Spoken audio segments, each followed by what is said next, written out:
Hello class 12th.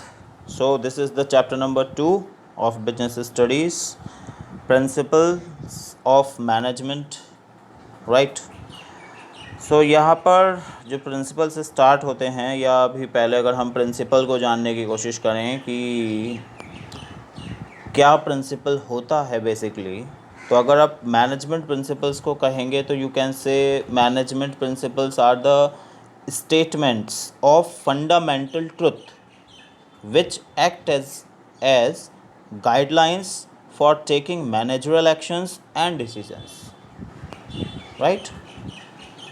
Means principle is a fundamental truth that is acceptable. It is fundamentally means what is to be done, it should be designed.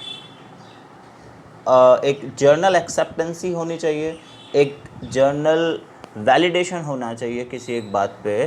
तो जिस भी बात के ऊपर या जिस भी एक पॉइंट पे, जिस एक स्टेटमेंट पर आप ये देखते हैं कि एक जर्नल वैलिडिटी बन रही है, एक जर्नल एक्सेप्टेंस बन रहा है, तब आप उसको प्रिंसिपल कह सकते हैं कि ये हमारे सोसाइटी का प्रिंसिपल सेट हो गया, ये हमारे मैनेजमेंट का प्रिंसिपल सेट हो गया, राइट।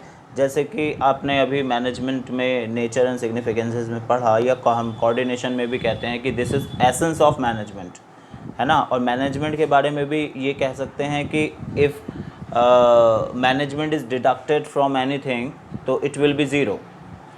अगर आप किसी भी चीज़ में से मैनेजमेंट को हटा देते हो तो वो ज़ीरो हो जाती है। तो ये एक्सेप्टेंसी है।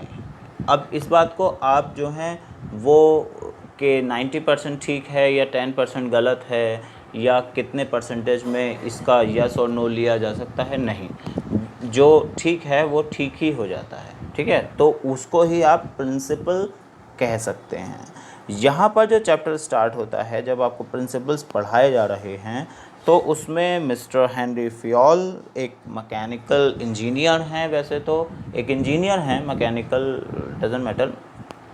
उन्होंने जो अपने एक्सपीरियंस के थ्रू जाना मैनेजमेंट में और टेक्निकल फील्ड में, दोनों में जो एक्सपीरियंस किया, जहाँ जहाँ पर उनको जो है वो कोई ना कोई डिमेरिट्स दिखाई दी, कुछ कमियाँ दिखाई दी, तब उन्होंने उसके लिए कुछ प्रिंसिपल सेट कर किए, ठीक है। तो उन्हीं प्रिंसिपल्स को यहाँ पर हम स्टार्ट कर रहे हैं। ये हेनरी फ्योल के प्रिंसिपल्स हैं 14, और नेक्स्ट इसके बाद जो है वो टायलर के आते हैं, उन्होंने और साइंटिफिक प्रिंसिपल्स दिए थे, वो इस चैप्टर में आप पढ़ते हैं। केसेस इन प्रिंसिपल्स के वायलेशन में या इन प्रिंसिपल्स के रिकग्निशन पर पूछे जाते हैं, ठीक है। मीन्स एक केस आएगा, उसमें आपको ये या तो रिकॉग्नाइज़ करना होगा कि कौन सा प्रिंसिपल है, या फिर उसमें कुछ ऐसा हुआ होगा जिसमें आपको ये समझना होगा या ये बताना होगा, उससे आंसर बनाना होगा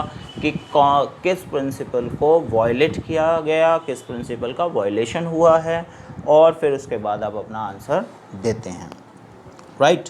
तो इंट्रोडक्शन में आप ये कह सकते हैं कि principle refers to a fundamental truth, it establishes cause and effect relationship between two or more variable under given situations। cause और effect उनका relationship आप देखते हैं इसके अंदर में, right। they serve as a guide to thought and action, right। और ये principles दो तरीके से ड्राइव होते हैं, on the basis of observation and analysis or and by conducting experimental studies, right। तो आगे बढ़ते हैं। प्रिंसिपल्स जो हेनरी फ्योल ने दिए वो कौन कौन से थे, देखिए कौन से प्रिंसिपल हैं। डिवीज़न ऑफ वर्क आप पढ़ते हैं इसमें, उसके बाद फिर party of authority and responsibility, principle of one boss, unity of direction, equity, order, discipline, initiatives, remuneration, fair remuneration, stability of tenure, scalar chain, subordination of individual interest to general interest and spirit de corp। ये principles आप यहाँ पे पढ़ते हैं, और centralization and decentralization, right.